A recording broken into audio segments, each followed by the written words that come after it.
Welcome to STEAM Powered, where I have conversations with women in STEAM to learn a little bit about what they do and who they are. I'm your host, Michelle Ong. My guest today is Jocelyn James.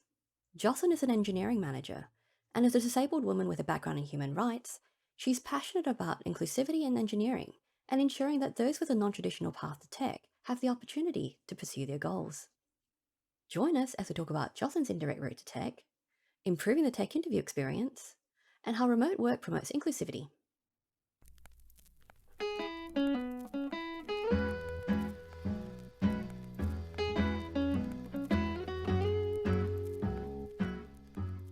Welcome, Jocelyn. Thank you so much for joining me today on STEAM Powered. I'm really looking forward to speaking with you today about your journey to software engineering. Yeah, absolutely. Happy to be here. Excellent. So, the interesting thing about your journey is that you started off in sociology. So, what drew you to that field to begin with? Yeah, so my kind of journey into tech has looked roughly like this. All over the place. I've had 4 different careers. Yeah, I did my undergrad studies in sociology and French, and then I did my graduate program in human rights. So nothing even remotely related to like engineering or web Yeah. development or anything. I actually started as an undergrad, I started out studying international relations, which was like a fusion of the poli sci and economics department. And I got about a Yeah. year and a half into it, and I was just like, this is fine, but it's also very boring. I grew up in a military family, living all over the place, traveling all over the place. And so I'd known that like I wanted to do something internationally. I just didn't know what that was. And Mm. so I thought international relations. And then kind of very quickly discovered that like that wasn't really my niche. Took one sociology class just kind of like on a whim. It was urban sociology, and I thought it sounded really interesting and I loved it. And within literally, I think it was like 2 classes in, I switched my major. Wow. So like that was about, I think that was halfway through my sophomore year. So, and loved it. Like loved, we didn't like, I went to a very small university and we did not have like specializations within sociology, but I took all the classes I could on like urban sociology and like sociology of gender. So that's what I found really, really interesting. And then from there, I worked a couple years. I went to university near Boston. And so when I graduated, I moved into the city and lived there for a couple years. Worked in like refugee services for a couple years, and then moved to London to do my master's, which was in human rights. So yeah, happy to keep talking about how that eventually led to Yeah, I'd engineering, love but happy to. to also pause if you have questions so far. No, that's really cool. But so when you got interested in sociology and the people aspect and just wanting, clearly it's because you want to be able to do something, like be actively changing something. So why human rights Yeah. specifically as your master's? So I had decided that I wanted to focus on so specific mental health. Mental health. It's like the most. My dissertation was like so incredibly specific, and I went into my master's program knowing exactly what I wanted my dissertation to be on. That's very cool. So I focused on utilizing artistic therapies to rehabilitate survivors of trauma, specifically gender-based sex trafficking. So it's like this Wow. very specific thing. Because I have Yes. an artistic background. Like never professionally, I didn't get my degree in art or anything, but it's just always something I've done. You can't see it, but all of the art in my apartment is like stuff that I've done, and I just find it like very therapeutic. So I wanted to kind of combine that with like a lot of the studies that I'd done in my undergrad program for sociology around like gender and gender-based violence and things like that. So yeah, decided to do human rights, and then focus very specifically on like that aspect of human rights. And then realized I couldn't really support myself. uh, Yes. so that was It's a bit an too awakening. niche to be able to, yeah. Yeah, it's very, and what I discovered, I mean, I knew it. I knew going into that field and, the field of nonprofit and NGOs and human rights, and like I was never going to be getting rich, and that was fine.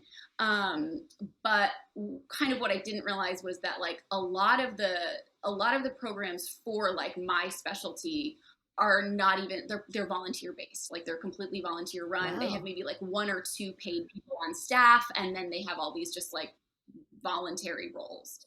And so I Yeah. was like, cool, well, I'm not independently wealthy, so that's not going to work. Oh Ended up gosh, like, yeah. I stayed in London, did my master's in London, and ended up, I loved it. So I ended up, actually got my dog there. She's from London.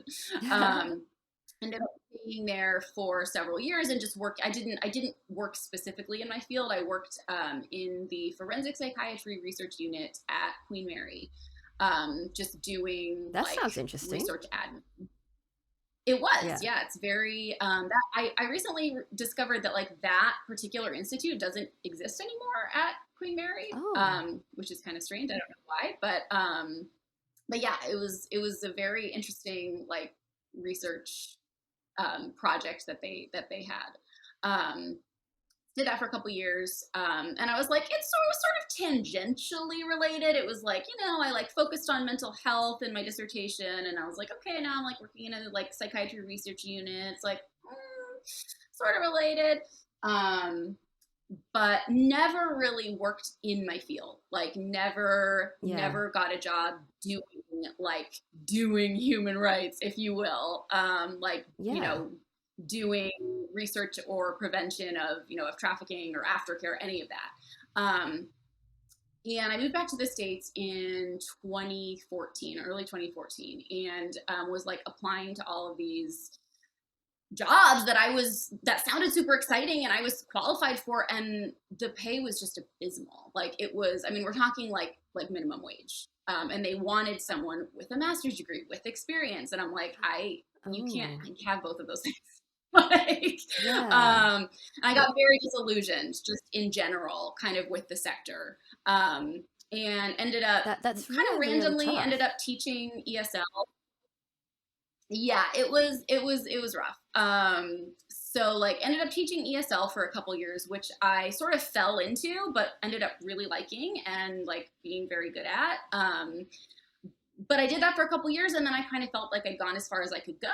Like I'd moved up, so like Mm. I'd created a curriculum for like a new program at the school. And then I'm like, okay, well, what do I do now? This is it. So, um, that's when I made the switch into tech. So I was about to turn 30, and I just had like a very real, very honest conversation with myself where I was like, what do you want this for your life? Like, do you want the financial instability, the like, the kind of dead end of like the career? I'm like, I don't really want that for my life. And Mm. my brother-in-law is an iOS developer. And so I had a lot of talks with him about like, what does this look like? Is this a thing I could do? And eventually decided that like I would just it was like go big or go home.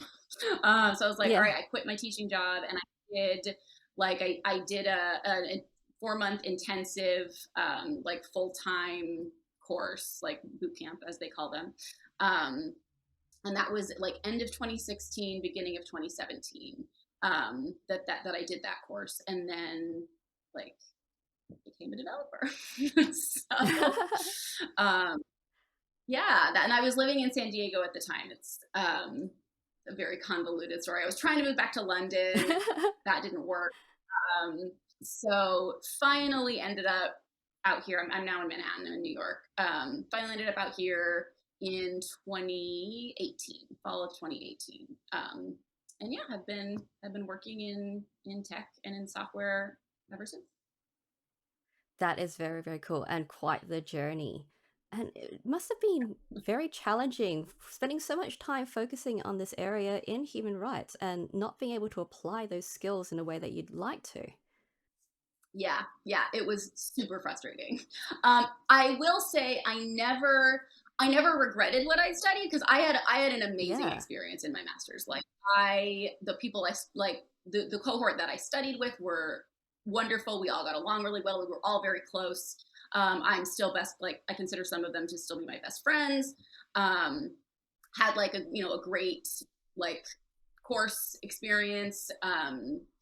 So I thankfully never felt like, oh, I wish I'd done something different. Um, Yeah.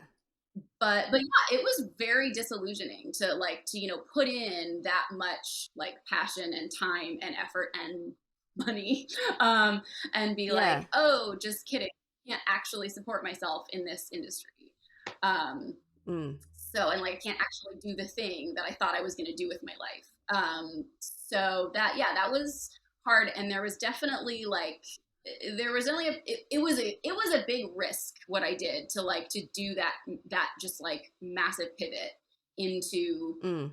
development and into software, because like it could have very much blown up in my face. Because Yeah. like it That wasn't even like, oh, this is something I've been interested in, or oh, this is something I kind of did as a hobby, like at all. I had never yeah. considered computer science or software or develop, like it wasn't even on my radar. Yeah. And so it Complete very sea easily change. could have like not gone well. So it was one of those things where, as I like was kind of making the decision and figuring out like what it would look like for my life, the long-term goal for me was, and still is, to like bring those two professions together, so that like Absolutely. I because I'm like, I still have all of this like knowledge and understanding and of like social issues and Experience. all those things, and I would still very much like to incorporate that into my career. It's not like I'm just like, oh, leave it all behind. um Exactly. so yeah, as a kind of a long-term goal, that's definitely still something that like I want to do. But what I realized is that I could do it better and Mm. make more of a difference and be more like stable by doing it in a very different Yes. way, as opposed to just Exactly. like scraping by and always being stressed and you know yeah. Yeah, and it really does highlight, one of the issues in that area because when you are looking at social services and human rights and support in all of those areas, it's underfunded. And, if a lot of the roles that you're looking at are volunteer, there's a lot of Yep. expectation about the people who enter those fields to either be self-supporting or doing it Yep. as a side thing. So it's not even Yep. a primary focus. You have to be able to do something else to be able to Yep. support your want to help in this field. And yeah, Exactly. it's very demanding. So with tech, Yeah. because you have mentioned to me that it's something that you want to be able to bring your tech skills into to be able to incorporate providing this sort of support. And is there, have you any thoughts about how you wanted to, incorporate that into the future for you? Yeah, I have like short term and very like I have like short term, much more achievable, much more like more concrete things that I want to do, and then I have like my pie in the sky vision that like eventually maybe someday will happen. Um, Yeah. right now, so I actually kind of so I was an software engineer for 3-ish years. And then in my current role, I'm an engineering manager, and I sort of accidentally became an engineering manager. Like I did not do it on purpose. What happened was, so I was laid off at the first week of lockdown, COVID 2020, Hmm. March 2020. Like I lost my job the first week. Um, Wow. and no warning, no severance, like worst way they possibly could have done it. Like mass Oh email, gosh. nothing personalized. It was awful. Ooh. Um, so, and I spent like one full calendar year applying to and interviewing for jobs before I got an offer. So I was laid off on March 25th of 2020, and I got my current offer, like my current job, on March 24th of 2021. And let me tell you, it wasn't because I was just sitting like resting on my laurels. I had interviews on average every day. Like you average them out over the whole year, because like some days I'd have 3 interviews, some days I'd have none, right? But like roughly every day I had an interview. Mm-hmm. Um, and which is terrible. So like, I don't know what It is. you specifically, like what field you're in or what sector you're in, but like Oops, sorry. software engineering interviews are okay. They are the Dante's circle of hell. Like engineering interviews are just terrible. And I did that for a full year. And I was just like, by like 6 months in, I was just, my soul was just crushed. Like, I was like, Oh this is terrible. no. Um, and what it was very bizarre because so I was laid off, and of course I was like anxious and panicked and like, oh my God, I've lost my job. What do I do? But on the other hand, I got laid off in the morning, and by the afternoon I had an interview lined up. So there was part of me that was like, I'll be fine. There's hope. And right, I was like, okay, I already got an interview, like this will be okay. I'll get an offer soon, it'll be fine. And it was very confusing because I did not have to expend a lot of effort to find roles, right? To like, I was getting bombarded as soon as I put like the magic phrase on LinkedIn, I'm open to work, right? As soon as I had like switched my LinkedIn over to that, I was getting like bombarded by recruiters and whatever. And so I was like, oh, I'll be fine. Like I may not get my dream job, but like I will find something quickly. And then I just kept getting interview request after interview request after interview request and never getting offers. And I would go through the whole process. Like I would do their terrible take home exercises and I would do their terrible 5-hour panel, consecutive interviews. And then I would never get offers. And it was just like, what is going on? And ding, ding. Finally, after several months of this, I was like, what is happening? And I started looking at like whenever someone would contact me, I would look at the organization and I would pull them up on LinkedIn and I would look at their employees in their engineering department on LinkedIn and I would see how many of them were women. 0.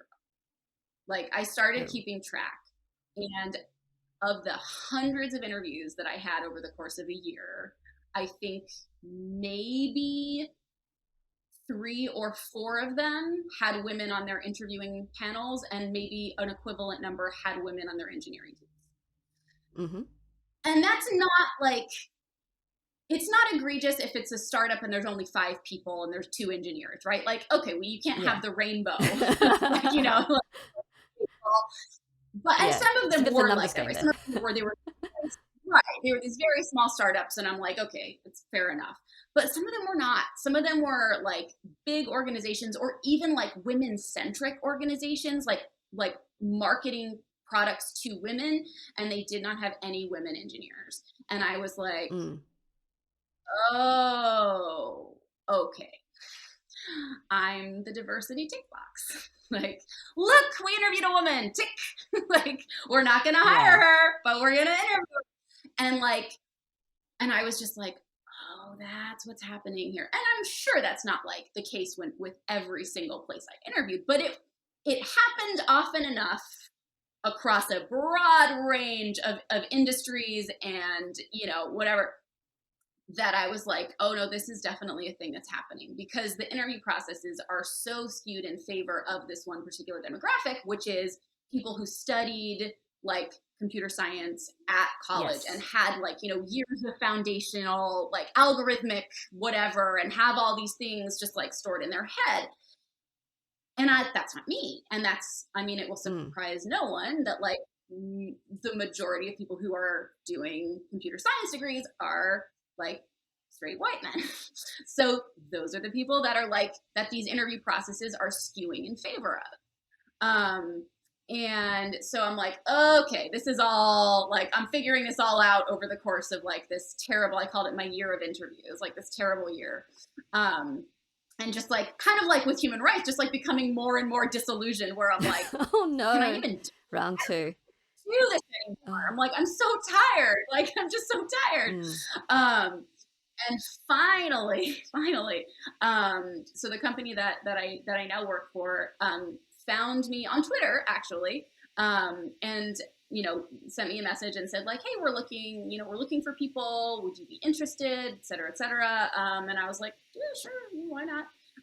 And they had two open roles. One was just for, individual contributor, and one was for manager. And I very intentionally said, like, okay, let me interview for the individual contributor role, because I was so like, what had kept happening over the course of the year was like, I would get contacted for these roles that were senior engineer roles, and I would get all the way through the process, and at the end they would tell me, oh, sorry, we're not hiring you because you don't have enough experience. And it's like, Yeah. you're the one who found me. You knew what my experience was. Like, I'm not, I didn't make it up. Yeah. And so I was so tired of that, and so tired of like going through the whole just like grueling process only to be told you don't have the experience, that I was like, you know what? Let me err on the side of like the lower end of the spectrum, because I Yep. can't go through this again. So I'm like, oh, well, yeah, I'd be happy to interview for like the engineering role rather than like the team lead role. And so Yeah. the first interview I had for the individual contributor role, and the manager called me up after the interview and said, hey, we really liked you, but we have this other role that's like, it's a manager role, and it's like higher title, higher, more money. Would you be interested? And I was like, yes. And I was very honest. I was like, the exact same thing I just told you, which is like, honestly, the reason that I decided to interview for this role is because I'm so tired of being told I don't have the experience necessary for these more senior roles. So anyway, so that's kind of how that ended up happening, where it was like, like I had not intended to go into engineering management yet. Like, it wasn't something that I Yeah. was ruling out. It wasn't like, oh, I never want to do that. But I was not actively looking to be an engineering manager yet. Yeah. And honestly, what kind of tipped me over the edge was the year that I spent interviewing, where it was like, this is terrible. Like, this industry is so broken, and like, it's just awful. And I felt like I can make more of a difference in a managerial role than I can in a individual contributor role. Mm. And Lord, some things need to change. So if that's what I need to do to change them, then that's what I'll do. So like, that's kind of how I came to be in like a managerial position, because it was not a thing that I was like actively aiming for. Yeah. And I have had some, I mean, I was only a software engineer for about 3 years, but like, in those 3 years, I had some truly terrible managers. Like, and I sort of, when this opportunity presented itself, it was sort of like, I almost felt like, I was like, you know what? Like, because of course there's imposter syndrome and all that. And I was like, I don't even know if I'm Mm. qualified to do this. Like, and then I was like, I had to talk with myself, and I was like, the fact that you're even wondering that already makes you a better manager than some of your previous Because you're managers. yeah. Like, Because you're actually yeah, questioning, like the your thought processes. care. Mm. Exactly. So yeah, that's kind of how I came into the role that I'm in now.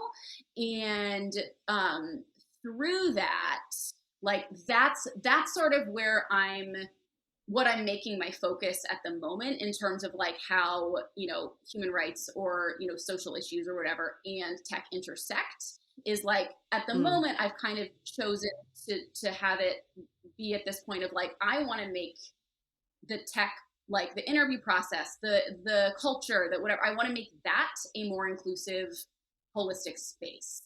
Yeah. So that's kind of where my focus is right now. And like, figuring out what that looks like, and how we can change our interview processes to make them more accessible and more inclusive, and all those sorts of things. So yeah, that's at the moment, that's kind of where my focus lies. That's amazing. And it is one of those things that's coming up a lot more in conversation when you're actually looking online at all these things. Because the algorithms ask you, Yeah. they use language, they use specific gates to be able to reject applications Yeah. immediately. And I mean, it's fair enough. You need to be able to screen because you're probably getting hundreds of applications for popular jobs at any one time. But, Right. traditionally, they expect, as you say, a degree. And for a lot of the larger tech companies, a 4-year degree. And then, so you have, the limitations of the people who will be accessing these programs. And then, even Yeah. afterwards, like you yourself, you've had 3 years of experience. And if they're eliminating you on the lack of degree, which I'm pretty sure statistically they probably would be based on, resume scraping, right? Then you're also immediately discounting people who have industry experience, not just book experience. Right. And more these days, you're getting people who are getting into these sea changes. There are so many people who are doing these boot camps who are getting into tech or sidestepping into other industries through technology to be able to contribute in other ways. And they're bringing external experience from other fields, from other jobs and other types of work to these roles, but getting immediately excluded because they don't meet the traditional shape of what an engineer is meant to look like academically. And Right. that's your first gate, right? On top of that, you've also Yeah. got the language gate or the gender gate for the people who the way that you write your resumes or the way that you convey yourself before you even get that face to face. And language wise, you will be looking for words that might not be used traditionally by women in tech. And it's just because of the way we speak, the way that we articulate ourselves. So all these algorithms are designed to kind of shape a certain look and feel for an organization, but not in a way which might Yeah. actually be beneficial to innovating in that area. Right. Like, I think the most egregious example for me was I interviewed for a role at a company that makes like plus size clothing. So like Mm. very much aimed at women, right? I mean, they do make men's clothing too, but like who's Yeah, who's most the of the biggest time it market will for that, be women. right? Yeah. And they had, and this was not a small company. Like this was a Mm. large company. Um, and they had nary a woman in sight on their engineering team. And I was Yeah. like, and let me tell you, like they were going through a gigantic rebrand because they were unprofitable and they weren't doing well and their things were selling. And I'm like, I wonder why. It's almost like you should maybe have people on your team from the demographic that you are marketing to. Like Mm. it's just these very Exactly. like, because I mean, like I believe that teams should be diverse no matter what, and it shouldn't necessarily be because it makes more Yeah, money. you're not there. But like if It's you not want for to making more come money. at it, It's not if for you want to ticking come at it boxes. Yeah. right, right. But like honestly, if you want to come at it from that perspective and from the viewpoint of like how is this benefiting the company, there it is. Like if you don't have the people on your team that are your target demographic, like your product will suffer. Those are just facts. Like Yeah. and so it just doesn't even make good business sense to be skewing like or like narrow, having such a narrow idea of like who you should be hiring and etc. Mm. And for me, like, because of course, like, and I started getting very sassy in my responses to these companies because I was so like I was just so done, and I was like, I don't even like if Oh this is no. how that particular interview process was very terrible in very multiple ways. And so by the Oh time I got to no. the end of it and they rejected me, I was like very sassy in my response. I was like, I'm not surprised because XYZ, this was my experience. It was a very negative experience. I would not want to work there even if I had been offered the role. Here is why. Like I got very sassy. Oh my And gosh. and the HR people got back to me and said, like, hey, would you be willing, like, we'd like to talk to you about this. Would you be willing to have a call with us? And I was like, sure. I got nothing but time. I have no job. So um they called and we chatted and I was very like professional but honest. I was like, look, Yeah. this is this was my experience going through your process. It was horrible in many ways. There was not a single woman in the 5 people who interviewed me in 5 hours in a row. Not one of them was a woman. um And, and they said, oh, well, we don't hire, and then I pointed out like, and no one on, like, I've looked at who your engineering team is made up of. None of them are Yeah. women. You have a product marketed towards women. This doesn't make sense. And they said, oh, well, we don't hire based on, we just hire the best person for the job. And I said, and then I gave Mm. them like an abbreviated TED talk on like inherent bias. I was like, look, Yeah. if all of the people who are doing your interviews are from this one demographic, who do you think they're going to want to hire? The same demographic. So it was very much like, I had like, and that was probably the most egregious, but I had other similar experiences in that year. Mm. And I came out of it with this, like, it was awful, and I don't wish it on anyone, but like I came out of it kind of with like a very good understanding of like what is broken in the tech process, like in the tech interview Mm. process and in the hiring process. And the thing is, and like I gave a talk on this at a conference a few months ago. It's like so many companies have, they pay lip service to this idea of having being inclusive and being diverse, and we value, we value diverse perspectives, we value diverse experiences, et cetera, et cetera. And then they don't change anything about the way that they do their hiring and they do their interviewing. And so you can't change the way, you can't change who you hire without changing how you hire. When you hire. And Yeah. so that's kind of become my soapbox, if you couldn't tell.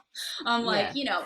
you can say, you can be the most progressive minded company and talk about how you value diversity till you're blue in the face, but if you are doing your interview process the same way as everyone else, it doesn't Mm. mean anything. It really doesn't. Yeah. And that's what I just kept encountering over and over again when I would interview. Is I'd interview with these companies that seemed really cool, and were maybe some of them were doing really, really cool things in various industries. But then I'd go through their process, and I was like, this is the same as everywhere else, and it's terrible. Um, and so I have to say, it's my little plug for where I work now, but like they were the only interview process that I went through where at the end of it, like I hadn't gotten an offer yet, but I'd gotten through the process. And like in my mind, I was like, I really need to tell, like, regardless of whether they make me an offer or not, Mm. I really need to tell them how much I appreciate the way that they do their hiring and the way that they do their interview process, because it's the only place in this whole year of interviews that hasn't just made me like want to die inside. Oh no. So yeah, so they didn't do like, because so many places just they expect you to do these take home exercises that take 4 hours or 4 days, Mm. and they expect you to do these consecutive interviews that is like an hour, and it ends up being like a 5-hour Zoom interview. Or they expect you to do whiteboarding, which is like just notoriously a bad way of interviewing. And this company does not do any of those things. And I was like, oh my god, they do exist. Like you can find companies that are actively trying to do things better. Yeah. So yeah, that's where I'm at right now, is just kind of like trying to spread the gospel of like, you can do it differently. You can, it's possible. Yes. Like, Yeah, and it's fascinating, especially like you must be finding now that you are hiring your own people and reviewing how you are reflecting that process as well. Because it's one of those things where, it probably kicked off at, the tech boom in the 90s. And you went, okay, right, so everyone's going to be wanting to be here. We need to get all these people through. We need to be able to interview them. We need to do it efficiently and effectively. But, how can a 4-month interview process be effective and efficient? And yep, you're looking at yeah, all the way that people are reviewing these things, all the way that people are, the fact that there are people in the fact that there are organizations that can teach you how to pass these interviews, who can coach you it's in wild. negotiating the salaries. And there's a whole industry built up to be Yeah, able to game the interview system. And yes, when you have to create a side industry to support this process, surely there has to be something that needs to be done to change the way it's Right. done. Like if you can game it, then is it really doing the job? Right.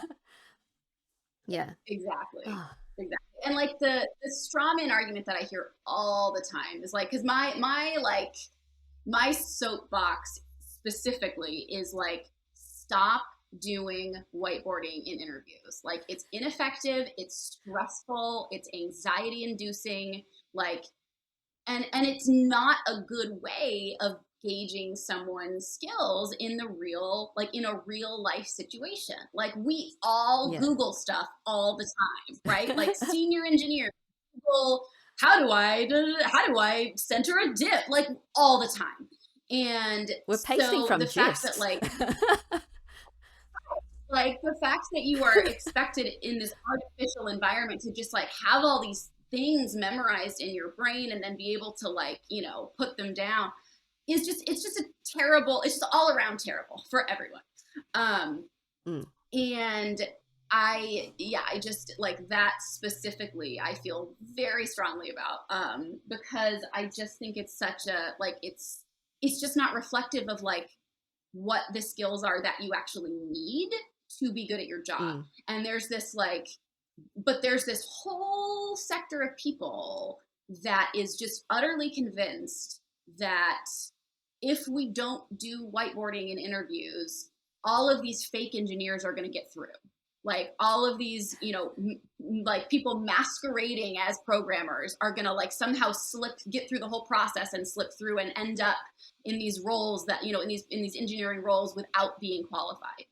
And I'm like, I have literally never seen that happen. Like, yeah. I'm sure it has happened here and there and, whatever. But like, it's such, because I've had, every time I bring this up, I like to a group or whatever, there's always someone who's like, well, what about like if you don't test them, you can't know if they're gonna, they could just be faking it. And I'm like, I mean, I managed to interview and hire an entire team without any whiteboarding, and none of them like it's just Yeah. such a straw man argument, but it's so common. Like I hear it all the time, and it just drives me crazy because I'm like, where are they? Where are all these fake engineers? Like I actually read a really good article about it. I don't remember what it was called, like a couple weeks ago, where it was basically like the myth of the secretly bad engineer or something, and it was basically about how there is this idea that like, oh, if we don't like interview in this very specific way, all of these like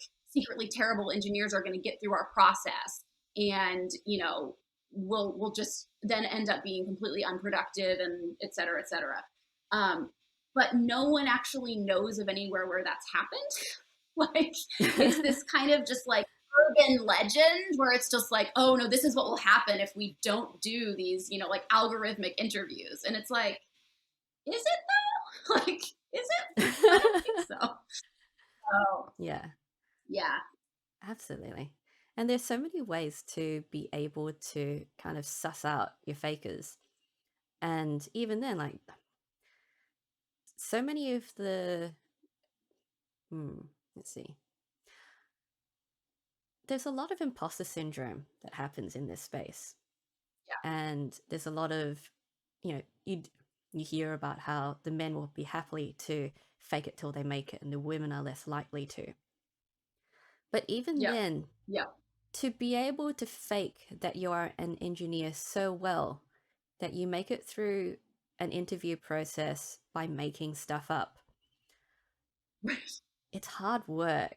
Like that's Yeah. that requires you to prepare. And if you can Yep. prepare, you can probably do some of the job. Because you're already halfway there, Yeah. right? And you're already, Yeah. working hard to be able to pass these little people gates to get through to get Right. this job. And the Yeah. number of people who would do that are outliers.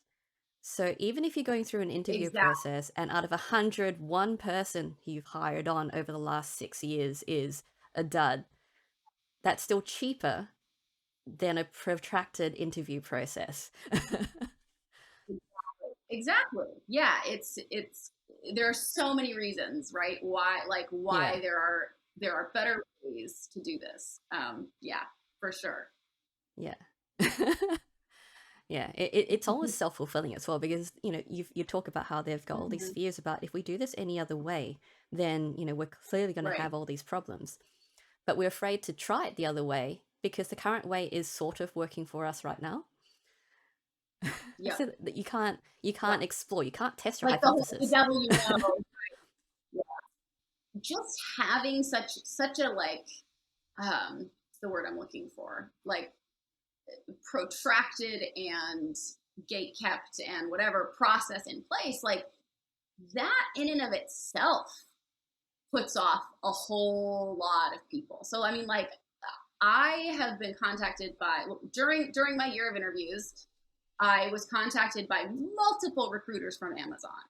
And Mm, I ghosted all of them because I would get through. I took one of them the screening call and they told me what their process was. And I was like, absolutely not.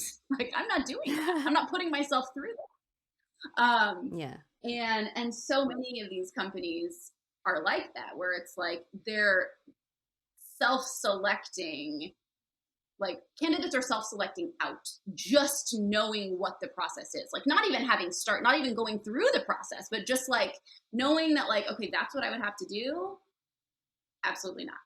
you know yeah, um so like I hope that like eventually, because currently the market is very much in favor of engineers rather than companies, where it's like, there's yeah, so much demand, and there people need engineers. um, and I'm hoping that like that will allow us to be a little more demanding of how these interview processes treat us, because it was like when I was yeah, going through all this, a imposter syndrome, right? So like even after 3 years in the industry, whatever, I still was like, oh, I should probably just do whatever they ask. um and B, like just sheer economic desperation. It was like, the height of COVID. I did not have a job. The unemployment system in mm, America is a disaster. Like, yeah, I live in Manhattan, which is like the yeah, most expensive place you can live. And so I was basically like, if there were a few instances where like the process like they were asking me to do was just like it was beyond. And I did say one or two times like, no, I'm not doing that. But for the most part, I just kind of had to suck it up and be like, okay, I guess I'll go through your terrible process because I need a job. yeah, And you just don't have any leverage, right? Because it's like, mm, if you don't want to do it, well, guess what? There's 10 engineers lined up behind you and they'll do it. Whereas now I feel like the power balance has shifted a bit, where it's like, yeah, oh, everybody needs engineers, and maybe we as engineers can be a little bit more selective of like, oh, you want me to do XYZ for your process? No, thank you. I'll do X and Y, and then I don't. We can talk, but you know.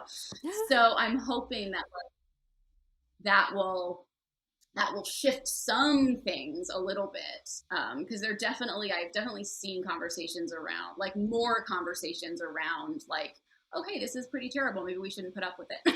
like yeah. types of And things. also, So exactly. And I mean, with the increased demand for people to apply, and the number of people who are starting to get into tech in unconventional ways, we're right. hopefully reaching a tipping point where they are going to have to start changing those processes, or they're going to be losing out on some quality talent that they're not able to screen for. Yep, exactly. Well, and I'm seeing it happen with remote work. So Hmm. like I was never someone who actively pursued working remotely. I did not think I wanted remote work.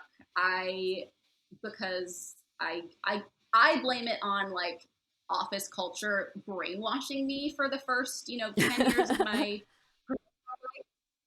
where I was just like, I had this mindset where I was like, no, I don't really want to work from home. Like, I like having the separation of like, this is my home life, this is my office life. And like, I live in a studio apartment. So it's like, you know, I don't have an office. Like my office is right there Yeah. and my bed is right there, you know? And Yes. so I thought that like, oh no, I'd rather have like, I want to, you know, go into an office and, you know, work in person and then, you know, have my separation between home and work. And then, um, Mm-hmm. and then COVID happened, obviously, as we know, and everything was remote, had to be, and so Yeah. all of the everything I was interviewing for over that, you know, that year was remote. Some of it was like, some of it would have gone back to in person at some point, but a lot of it was just like fully remote.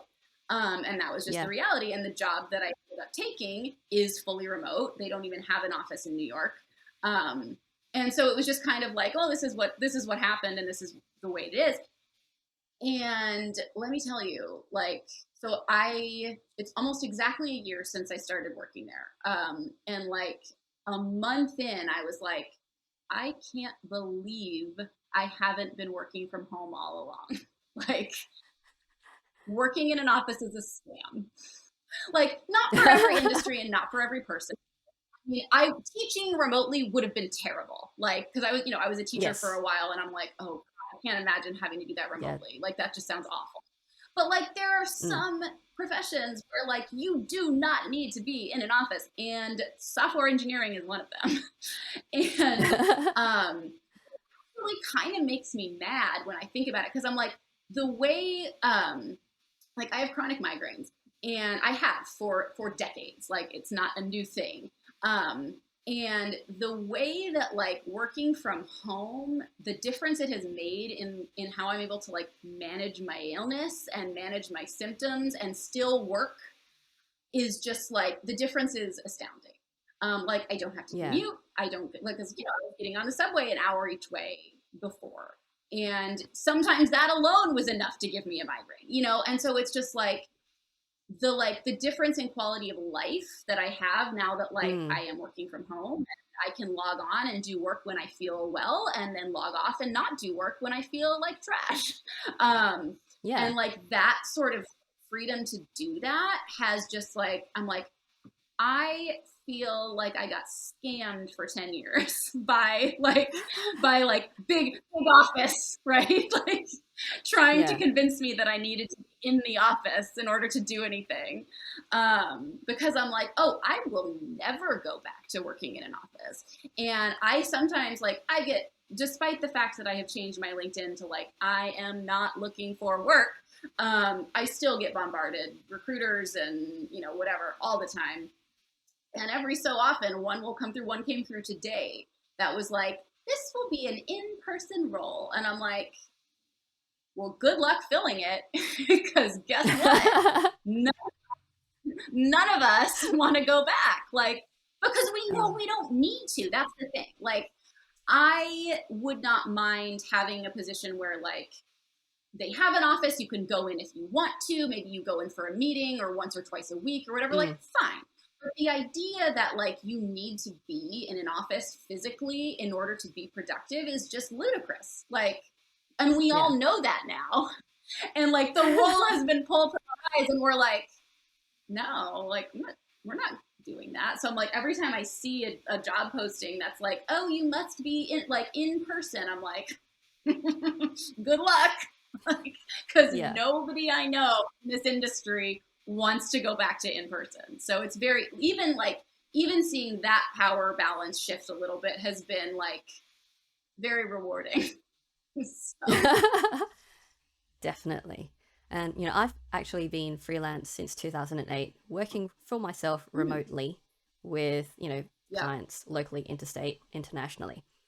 And every now and then yeah. I get a recruiter say, oh, you know, I think this is going to be a really great role for you, but it's in the office. And it's like, no. And I had one very honestly say to me, so I was reaching out to you to see whether you'd be interested in this role. And one of the perks I wanted to offer you was work from home Fridays, and clearly that is not going to be a selling point for you. And it's like, Oh, no, like, how thank you about for work from seeing home that. Monday through Friday? Yeah. Yeah, but Yep. it's seeing that transition once COVID kicked in was very interesting for me, because it's like, Yeah. hi, welcome, you've joined us. Yes. Yep. And like I've actually like I have been surprised at how much I enjoy working from home. Like because again, Yeah. I think I was brainwashed like, into this idea of like, oh no, it needs to be separate. We need to be in whatever. Cuz like even in I was worried that like I'm like I live in a studio. I'm just going to be in the same room all day every day. Am I going to lose my mind? And like it's fine. It's genuine. And by Manhattan standards, it's a big studio, so it's not like, it doesn't feel cramped, but like Yeah. I have my little office area. It's separate. That's where I sit when I'm doing work, and when I'm not doing work, I do not Hmm. sit there. So like there is even Yeah. within my little my little abode, there is like a division between like my work and my not work. Um Exactly. but yeah, I definitely feel like I can't believe I spent all these years thinking I needed to commute to an office. Like, Yeah, and but it's different okay, for everyone, of course. I mean, with yeah, a lot of people, work from home is perfect. And especially, I mean, if you have conditions that you need to manage, or, you've got kids. I mean, kids, it's a different issue because there's other things that you have yeah, to juggle for all of that. But, the yeah, idea that you have the flexibility of doing these things, and even, I guess, more recently, the better companies to work for are the ones who say, okay, we've got core hours, between X and X, we need you to be available. Otherwise, make up the rest of your time before, after, whenever, at night, yeah, whenever you work best, because you will know when you are most effective. And, yeah, that kind of idea and that kind of ability to be flexible, I think, is the best way. So even if you do have, you know, companies where you require on site, you can still be flexible about it and still allow right, your people to work in a way that makes them perform the best at the role that you have them to do. And, right, obviously for a few of my friends who've had to be remote for all this time, they've just been hanging out for going back into the office because they just can't deal with the isolation. And that's fair, because some people yeah, are like that. They work most yeah, effectively in yeah, that environment. So, yeah, the important thing yeah, is being able to give people that choice and that ability to decide exactly, when and how they can work in order to bring the best yeah, work to the people they're working for and for themselves. Yeah, and it's great that, all of this shaking up of everything is getting people to think about that a little bit more, and, hopefully that, yeah, allows us to be a bit more inclusive of people with, right, illness or disability, or, particular social preferences, spoons, all of that kind of thing. yeah, And, yeah, you know yeah. we get lots of ways of being able to reform the way that we work. Like even the idea that you must work an 8-hour day in order to be productive and like contribute and get things done. Like even that is just I'm like, do we know? Like because say like one of the things you learn to do when you have a chronic illness is like you get real efficient because you don't know how long you're going to feel well. So, like, I'll wake Yep. up and I'll feel okay. And then 2 hours later, I feel like trash, Like, you just Hmm. don't know. And so, I have this mindset of like, when I feel well, I'm like, go, go, go. Like, hurry, do the laundry, have your meetings, hurry, do it all. And I've had to do that for so many years that like it's just second Hmm. nature to me. So I'm like, I don't like I so for example, yesterday, I woke up, I did not feel well, and but I had morning meetings. So I was like, all right, let me just suck it up. I usually log on around 10 a.m. and then I have like a meeting at 11:30. I was like, let me just suck it up. I'll do, do a couple hours of work. I'll go to my 11:30 meeting and then I'll log off and I'll sleep. Because then I had afternoon meetings too. So I was like, all right, I can log off at noon, take my meds, do my sleeping, and log back on at 3. And that's what I did. So I like took my 3 hour little like meds and nap, and logged back on. And so I'm like I worked 10 to 12 ish, and then I worked 3 to 6 ish, And I got everything done that was on my to-do list for Yeah. that day, even with taking that like 3 hour gap in the middle, because like I've just had to function like that for so many years that like, okay, so I'll get my things done in 6 hours instead of eight. Like, Yeah. And realistically, if you had to slog through that period, you'd still been working till 10 to 6 anyway, because you'd have been suffering through that right, additional 3 in the middle. right. And like that's what I used to do. Like I used to, when I was going into an office, it was like I either would, because like my migraines are very variable. So like I sometimes will go a couple weeks without having any, and then sometimes I'll Mm. have one every single day for 2 weeks. Like you just don't know.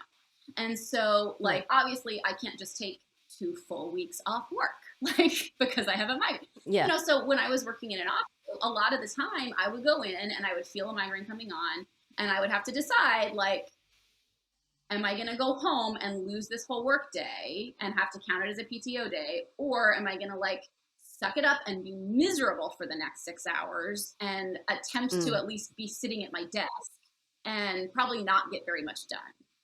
And Yeah. like I had to like weigh those choices often. And like Yeah. I still do to some extent, like, I still have to like, I still feel guilty. Like when I'm like, oh, I have to log off to take some rest, like, because it's so ingrained in us to just be like, no, you have to be at your desk, you have to be at your desk. So I won't lie Illness and is a be like, I weakness. feel no guilt.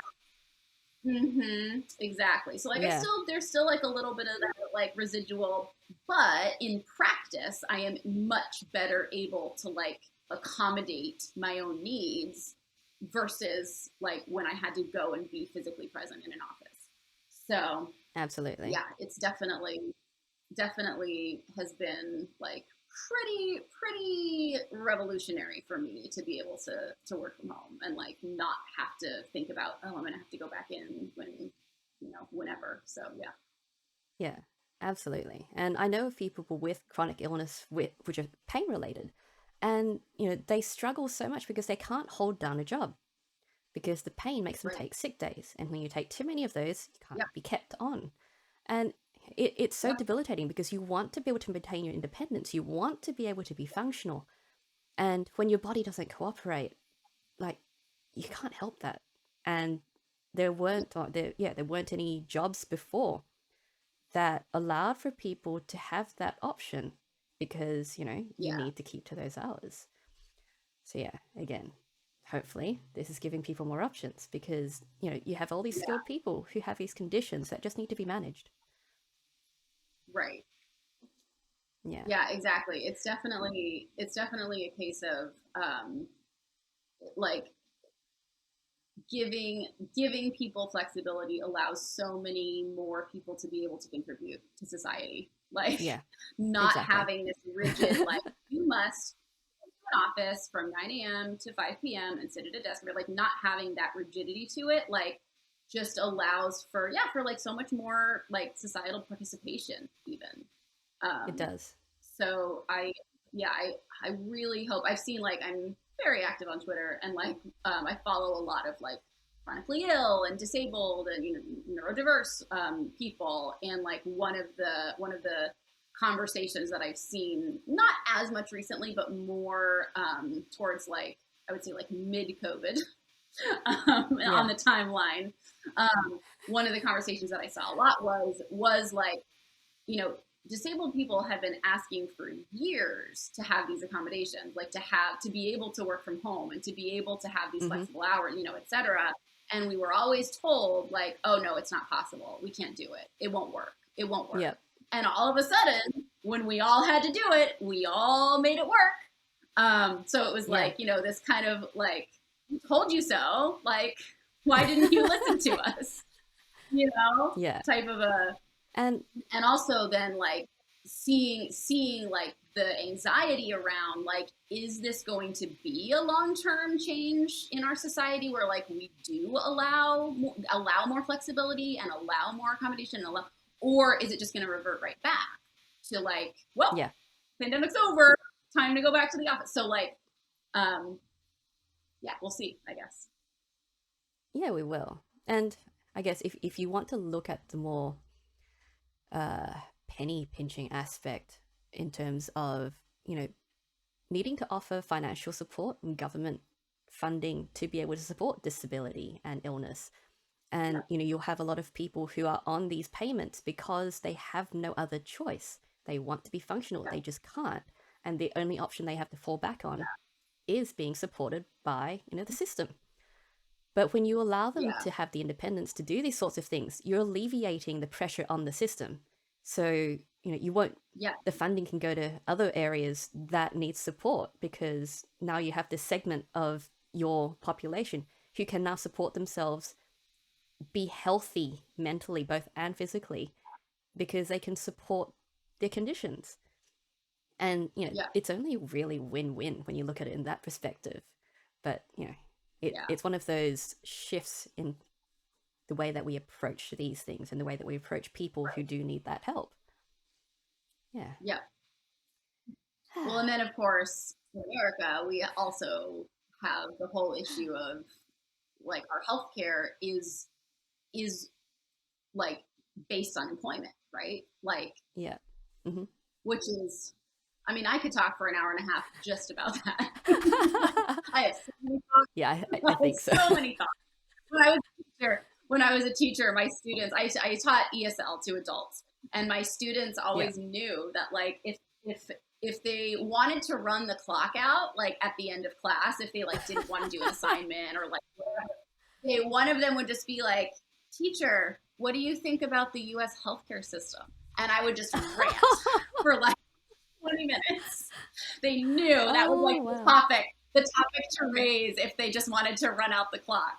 Because I just like so many thoughts and feelings about the U.S. healthcare system, especially having experienced what it, because like I lived in the UK for almost 4 years, and like having experienced universal healthcare and then coming back to this. Yeah. And I'm like, how can anyone think that this is how it should work? I know that the UK system is not perfect. No system is perfect. But like, I will tell you, my migraines were a lot less severe while I was living over there. And I don't think it's a coincidence that it's because I did not have to stress about my healthcare. Like, I never had to worry about medical bills. I never had to worry about, specialist costs and treatment costs and all that sort of thing. And that makes a difference. Like, It does. So yeah, the whole like healthcare being tied to employment thing is just utterly bonkers to me. But because that was the other thing is like when I lost my job in March of 2020, I also lost my healthcare. So it was like, and like it is better now. This like the system is slightly better now than it was like, I don't know, 10-ish years ago, because we theoretically have like Medicaid, Medicare coverage for like low income. So theoretically you can access healthcare and health insurance if you are like at a certain threshold of income. But the bureaucracy to get to it is just painful. And what happens is like for someone with a chronic illness, so like I have multiple doctors, multiple specialists, multiple medications, multiple treatments. And every time I switch insurance, I have to get different doctors, renew my go through the whole process of getting my prescriptions approved, getting my treatments approved. It's a nightmare. Oh, gosh. So like I had to do all this in like I lost my job, I had no income, and on top of it I lost my health insurance and like wasn't able to go see my regular doctor because they weren't covered under the new insurance that I got through the state. Like it's just such a disaster. Oh gosh. And like the lack of continuity of care is it's appalling. And I remember like I had a month of gap between like when I lost my job and lost my health insurance and when my new like state health insurance kicked in. There was like a gap of 1 month. And one of my medications cost $700. So in the middle of a pandemic with no job, I have with meds. Yeah. $700 for this for a month for this Medicaid. Like, and I'm just like, it's wild. It's No, wild. it is. Yeah. Yeah. Definitely Yeah. another whole separate conversation. I'm like, see, I can just go on and on about Exactly. it. Yeah. Like, it makes me so mad. Oh. Yeah. So, okay. So that I don't keep you too late, we might start wrapping up with those last questions.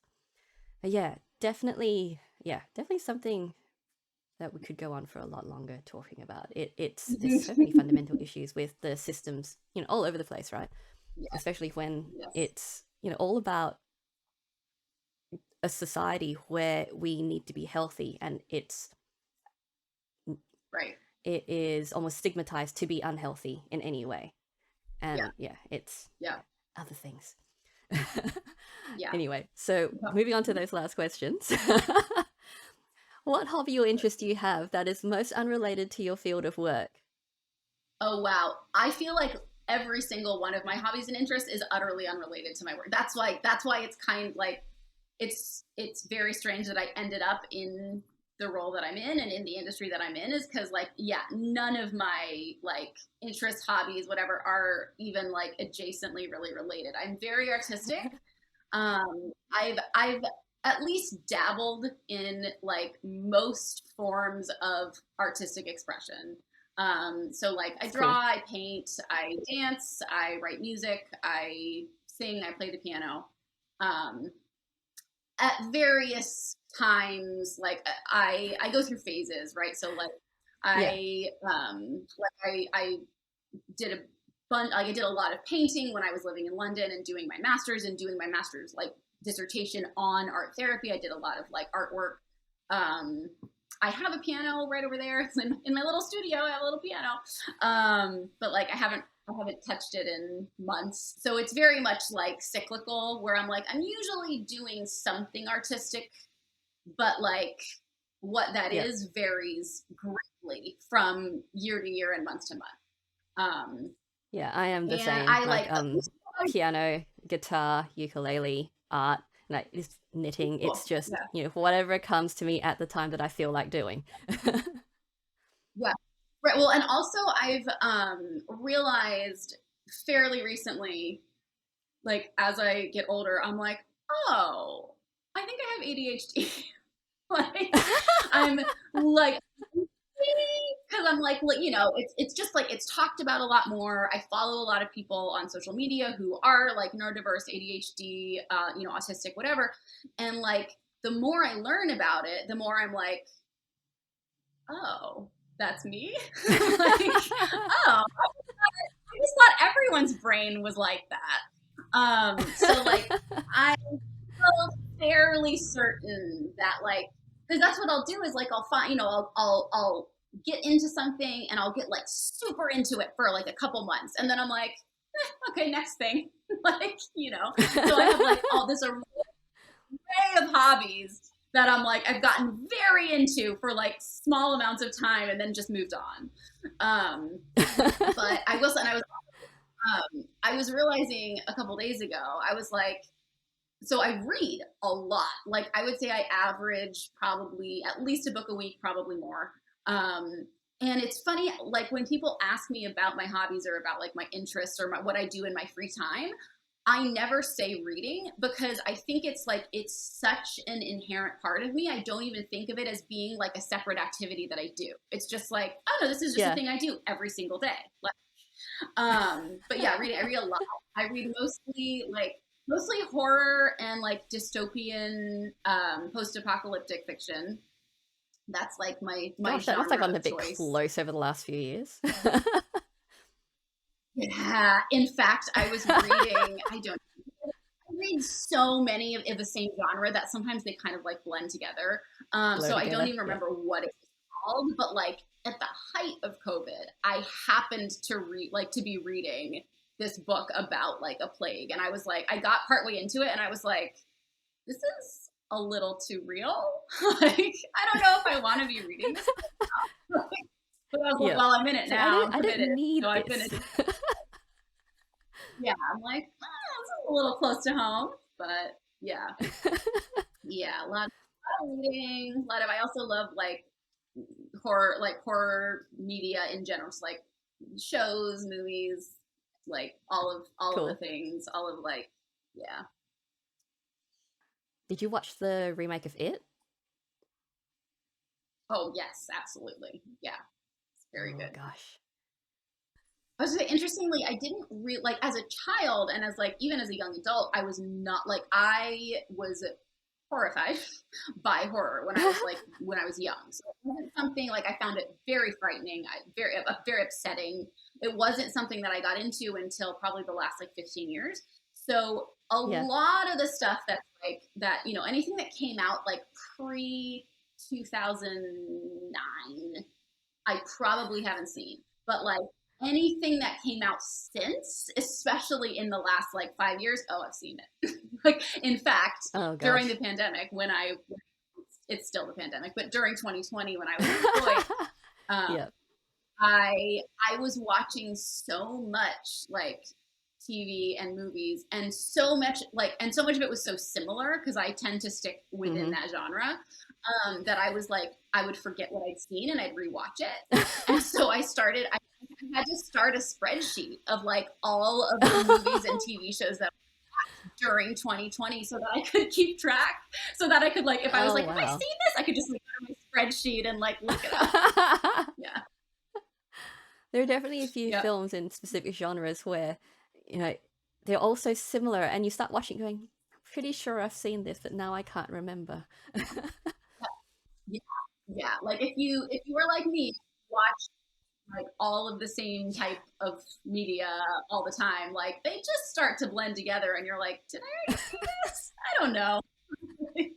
Same even so, and Yes. sometimes I also will be able because like when I read something, I'm a very visual reader, and like I Yep. will picture it very vividly in my head, and so sometimes I can't remember if what I've seen or watched was a book or a movie. I'm like, wait, did I read it or did I watch it? Like, I don't know.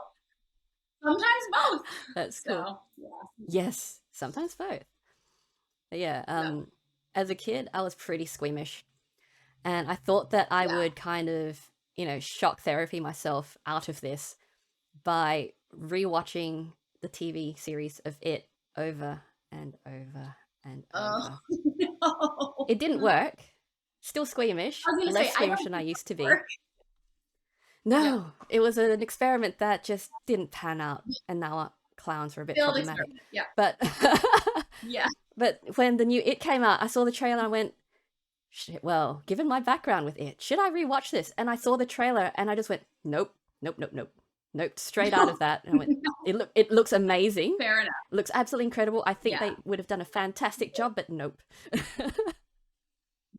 that is very fair. Yeah, yeah. Oh There's god, definitely some movies like yes. that where I'm just like, nope, too scarred. Not gonna watch that one. Yeah. Yeah, absolutely. It's like, nope, there's a line. That's crossed it. I'm done. Yeah. Okay. Let's see. Which childhood book holds the strongest memories for you?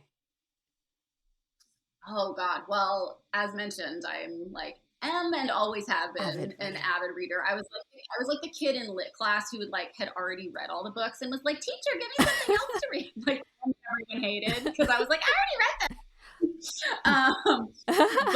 But probably my childhood book that I just read over and over and over again and like I think still holds up is A Little Princess. Oh, I don't know if nice. you're familiar with it. Have you read that one? Yeah, read it ages ago. Long time ago. Yeah, I mean, it's a children's book, but like I Yeah. mean, we owned the book. We had like the special hardback, whatever. And I just remember Ooh. like rereading it multiple times and just like loving it every time. Um, and yeah, and I'm like, because I was actually thinking about this fairly recently, like over around Christmas time. I was talking about Yeah. the movie A Little Princess with my friend, and I was like, yeah, it Yeah. actually really holds up. Like it's got some pretty good themes in it. about like, dignity and kindness and all those sorts of things. So yeah, that one I would say has had a pretty big influence. That's awesome. So as a child, what was Yeah. it that really got to you about it? I mean, I also was just like, I was a very strange child. Strange child, strange adult. But like, I'm like, I didn't know. Of course, you never know that you're strange when you're right. But I'm like, Yeah. like thinking back more recently, thinking back of like, I was explaining to someone a couple weeks ago. I was like, yeah, I was like very into like collecting rocks and gemstones as a child. Like, I used to make my parents take me to like rock and mineral like trade shows as a child. I'm like, I guess that's not That's super cool. normal. But at the time, I was just like, yeah, this is what I'm into. Yeah. So similarly, I was very into like just like anything that was like Victorian. Like, I just loved it. I love like so like a Little Oh, Princess, cool. Secret Garden, like all of those that aesthetic, right? All Like those, that American kind Girl of dolls, like period. Yeah. had multiple American Girl dolls, like that whole aesthetic I was very into that.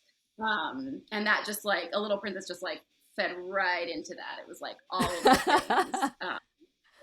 Yes, give me Victorian London. I love it. Like as like a 7-year old. That's But awesome. It's like, I yeah, don't know exactly what this period is, but I'm really into it. That's my aesthetic. I've yeah, decided. yeah, and it still is. So I was onto something. Like, yeah, And now it's trendy again. exactly. Yeah, Very cool. yeah. Very strange. No, not strange. I think like when we all cultivate kind of, Unique. aesthetics as a Unique. kid when we're just trying to decide. Yeah, Yeah, it's just a thing that we do, yeah, and it's cool. You go through phases. You figure out who you are and what you like.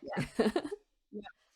Okay, and last question: what advice would you give to someone who wants to get into what you do, or what advice should they ignore?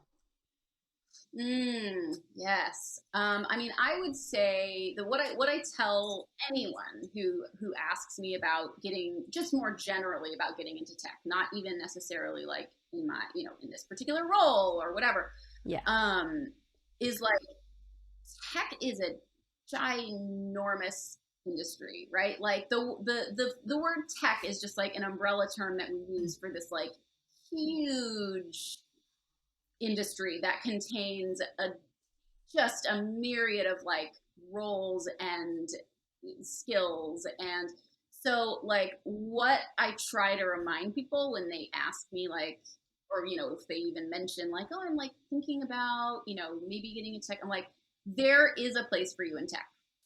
There is, Yeah. because it's such a broad, like whoever you are, whatever your background, whatever your skill set, somewhere there is, you can fit in tech, right? Because like it's just such a huge industry with so many different opportunities. And so I mean, like the way that I chose to approach it was like, and I feel like it's so I did my boot camp in like late 2016, early 2017, and I feel like since then it's just like exploded, right? Whereas like, because when I did my boot camp, it was there. I was living in San Diego, and there were, I think, maybe 2 or 3 boot camps in San Diego at the time. By the time I moved away in 2018, there were just like, they were springing up everywhere. And so I feel like there are so many options now for like how how to get in, like how to get into tech and what to do within that. Mm. I would also say, like on a practical level, like a practical financial level, don't like you don't need to pay a ton of money to learn these skills. There are places that will tell you that you do, and it because I mean, I did a full time boot camp, so it was like it wasn't free, it wasn't cheap, but I've Yeah. heard of places that are charging like essentially the equivalent of what you'd pay in the U.S. for like a Yeah. university degree just to do one of these boot Ooh. camps. And like, you don't need to give someone $40,000 to be able to get in, your foot in the door of the tech industry. Yeah. So If you're like, paying that, you might as well go to don't do university. that. And I think for a lot of people, it's the time factor, right? So it's like you go to Yeah. university, that's 4 years. You do one of these boot camps, like it's 6 months, maybe, maybe a year, Yeah. depending on which one you do. But yeah, so that's like on a practical level that like I feel like at this point in the industry, there are so many resources now for people who Mm-hmm. want to learn and who want to be like in the industry in some form, like either free or affordable resources. It Yeah. might take a little digging, but like they're definitely there. So don't feel like you need to shell out, tens of thousands of dollars to learn these skills, because you don't. Um, Mm. and the other thing I will say, and this is, I mean, like, so the way that I got my first job in tech, because I think that that is like one of the biggest, like, beyond learning the skills, like, once you learn the skills, like, that's obviously a hurdle to get over. Yeah. But then I feel like after that, the biggest challenge for me was like getting my foot in the door, Job. getting my first job in tech. Yeah. And especially now where there's like a very large demand for senior engineers and less demand for junior engineers. Um, and for me, the way that I got my foot in the door was an internship. Like Mm-hmm. it's not ideal. It's not going to work for everyone. I will also say like paid internships, like that's key, right? Like in order to be ethical, an internship should be paid. Um, Mm. so like my first job after my boot camp was an internship. Like it was paid, but it was basically minimum wage. Mm-hmm. So like, it wasn't, I want to like be honest with people about what my path into tech looked like. It wasn't like I did this boot camp and then I started making six figures the next month, right? It was like I Yeah. did this boot camp. It was 4 months.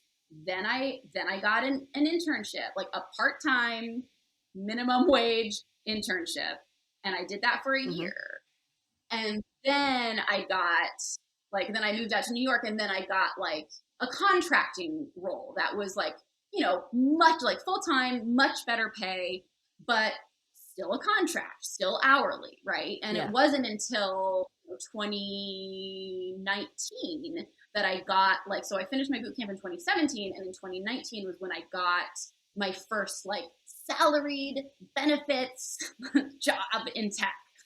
And Yeah. so I want to be very honest about that. I don't want like not to discourage people from like Mm. from getting into tech, but to paint a more realistic picture of like, yes, you can have this, well paid, financially secure, fulfilling job. It probably will not happen overnight, right? And Yeah. everyone's path to that probably going to look different. Yes. And for me, like one of the best ways to do that was to get an internship. And like the way that I supported myself while I was making minimum, like I worked like 20 hours a week at the internship. And then I went back Yeah. to teaching. I did 20 hours a week of teaching, which was like at Mm-hmm. the like better pay than the internship, right? So Yeah. that, because like the thing with like a lot of careers and with my career as a teacher was like the ceiling Mm. for that was like right here, right? It was like I was making 20 an hour, and like maybe I could have hoped to make 25 eventually, right? But like that's the Yeah. ceiling. Whereas with tech, it was like, okay, I started out as an intern making $13 an hour. Like it was not great. But the ceiling is way up here for it, where it's like, okay, you do that for like, 6 months or whatever. And then your next jump up to, junior software developer is significant, right? And your jump from junior Yeah. to mid or junior to senior is significant. Whereas Yeah. I feel like with a lot of other industries, it's just like, here's where you tap It's out. capped. Like, Mm-hmm. right, $30,000 a year. Good luck. Yeah. So yeah, I do like I want people to have realistic expectations of like what it might look like. It is hard. Like it is hard if like, especially if you are any sort of underrepresented group in tech. So if you're a woman or if you're a person of color or, you know, whatever, like it's going to be probably harder. Like I want to, Mm. unfortunately, I wish that wasn't true. And I am working to make it less true. But it's also, I think it's really important for like people to be honest about their experiences so that other people know Mm. they're not alone. Like, because I felt like I was losing Yeah. my mind. Like when I was going through that whole year of interviews, I was like, am I Mm. the only one this is happening to? Like, and that's when I kind of Yeah. became more active on Twitter and started following women in tech on Twitter. And I was just like, it was very affirming because I'm like, oh no, I'm not losing it. Like, this is a thing. Like, we're all Yeah. collectively experiencing it. So yeah, I feel like the more that we talk about it and like share our experiences and are honest about it, like the better support we can give. So yeah. You often see, because in social media, it's all about, perception, right? So being Right. honest about these experiences, being able to share about the fact that, we don't have that straight line, that, all these Yeah. journeys, it is an actual journey. You're not just going to leap out and go, right, done, I've achieved my goal. You're going to have steps on the way. And sometimes they're not going to be great Yeah. steps. But, it's about Yeah. having an understanding of what your goals are and being realistic about the fact that Yeah. it may not go exactly to plan. Yeah. Yeah. And I Yeah. mean, I think like being willing to I hate to use the word pivot because it's such a startup-y, like we're like pivot, we're pivoting. But like being willing to pivot your goals and your expectations like Yeah. is a big part of like succeeding in I mean, I think in anything, Whatever. in any industry, but I Yeah. think especially in tech. Because like I mean, I didn't set out to be, like I said, like I kind of accidentally became an engineering manager, right? It Yeah. was like, oh well, planning on this, but like the opportunity presented itself. It aligned with kind of like what I wanted to be doing and what I was interested in, and I was like, okay, let's see how this goes. So I think kind of Yeah. being willing to make those like little pivots or big pivots, as the case may be, Yeah. in your like trajectory and in your goals or your path, I think is like moving to New York for me was my second choice. Like I was trying Yeah. very hard to move back to London. My whole goal, like in getting into tech, in making this huge transition, like my one of the main focuses of that was that I wanted to move back to London. I never wanted to leave in the first place. Yeah. I had to leave for like whatever immigration visa reasons, Various. and Yeah. I wanted this visa for people in tech that would have allowed me to move back. And I Mm. spent a whole year working on my visa application while I was doing this internship. And I submitted it and it got rejected. And it was just like, cool, what now? What Like, now? Yeah. um, yeah. And I mean, I had always had New York as my backup plan because I had never lived here, but my sister lives here. I visited multiple times. I knew I really liked it. And so like that was my kind of plan B if the Mm. UK visa did not come through, which it did not. So I moved out here. I was like, okay, I guess I'm going to New York.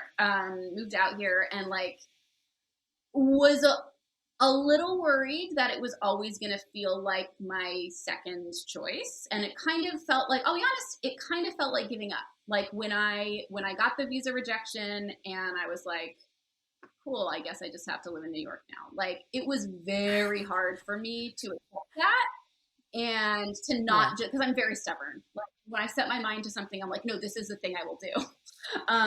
And so like it felt like it felt like giving up to just be like, well, I guess I'll just move to New York instead. Um, but I've been very happy here, and I've been very happy with my choice to move here. And it has not felt like Plan B. So I think also just like Yeah. being willing to like, Try it. have things go a little differently than you thought they would, is pretty crucial sometimes. Yeah. Exactly. And, I guess another thing, a lot of people feel that when you make choices for financial decisions, that they are somehow lesser choices. But I mean, Right. you made that choice to switch fields Yeah. entirely because it wasn't going to support you. You were not going to be able to survive. You went to tech because Yeah. tech, realistically, has better opportunities for being able to Yeah. get financial stability. And those Yeah. decisions to go into these areas are completely valid. And, you know, a lot of people feel, oh, but I don't want to do it for the money. It's like, well, you need money to live realistically. It's okay to do stuff for the Right. money, but you can do the stuff not for the money as well while you're doing the stuff for the money. It's okay to have both. And, Right. you know, being able Yeah. to not be living in survival mode all the time. So, you know, Yeah. Yeah. for And a lot of especially people, like for it's hard to people, make that decision. yeah. And yeah, and like for people like me who need, like, for me, it was very much like I had to ask myself, do I want to be someone in my 30s who has to ask my parents for help with my medical bills? Because that's where I was at. And Yeah. like, who has to, you know, every time I need to see a new specialist, I have to either go through the terrible bureaucracy or like ask my parents for help. And I was like, Yeah. I don't want that for myself. And Yeah. so like making the decisions like to, and you know, and I'm very fortunate in that, like, I know that not everyone even has like the option to like, oh, do I want to switch into this totally different career?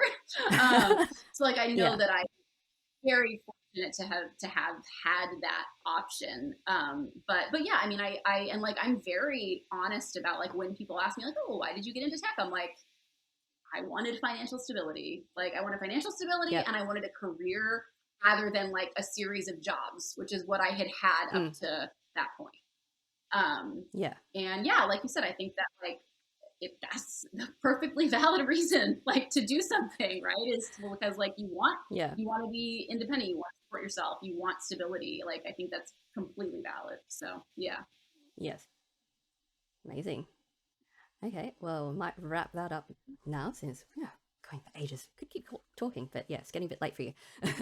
So thank you so much, Yeah. Jocelyn, for speaking with me today. It's been so Yeah. great learning about your indirect path to tech. And yeah, just thank you Very for being so indirect, honest about that journey. It's, yeah, been of course. fascinating talking to you about all of this. Thank So you. if people would like to learn more about what you do, where can they go? So as I have mentioned several times, I'm very active on Twitter. Um, I don't tweet exclusively about tech stuff. I tweet about a whole everything. Whatever pops into my mind is what I tweet about. So Yeah. there's a lot about like chronic illness and feminism and my dog. She's on there a lot, as well as tech stuff and, you know, representation in tech and inclusivity in tech and those sorts of things. And to that end, actually, so in the job that I'm in now, we just launched. I'm so excited. I've been working on launching an internship program, and we just launched Nice. like the job. Like, I just posted the job ad for that today. So there is a link to it on my Twitter. Wonderful. If anyone wants to be my intern, it's paid Awesome. because we're Excellent. ethical. Not a problem. Yes. But yeah, most of So Twitter, I'm good. not super active anywhere else. I'm not like, I have an Instagram, but I never post to it. So yeah, like Twitter and LinkedIn probably are the best places to find me. All good. I'll put those links in the show notes. All right. So thank you again, Jocelyn. It's been absolutely amazing to speak with you, and I hope you enjoy the rest of your evening. Thank you. And it was great to speak with you as well. With technology being so broad as an industry, it's not surprising that more people are finding their way to tech from other fields. It's all the more reason that we need to review the way that we interview for these roles, not just for efficiency and efficacy, but so that we know that we're actually able to draw from the best pool of talent available to us. To learn more about Jocelyn and what we discuss on the show, or to connect with us, please visit the STEAM-Powered website at steampoweredshow.com. You can also find out more about Jocelyn and her work on Twitter at @TheRealJocelynJ and LinkedIn, the links for which will be in the show notes. If you enjoyed this conversation, please let me know. Subscribe to the show, leave a comment, and share this with your geeky or geek-curious friends. You can also support Steam Powered on Patreon and Ko-fi under Steam Powered Show, the links for which will also be in the show notes. Thanks for tuning in, and we'll see you next time.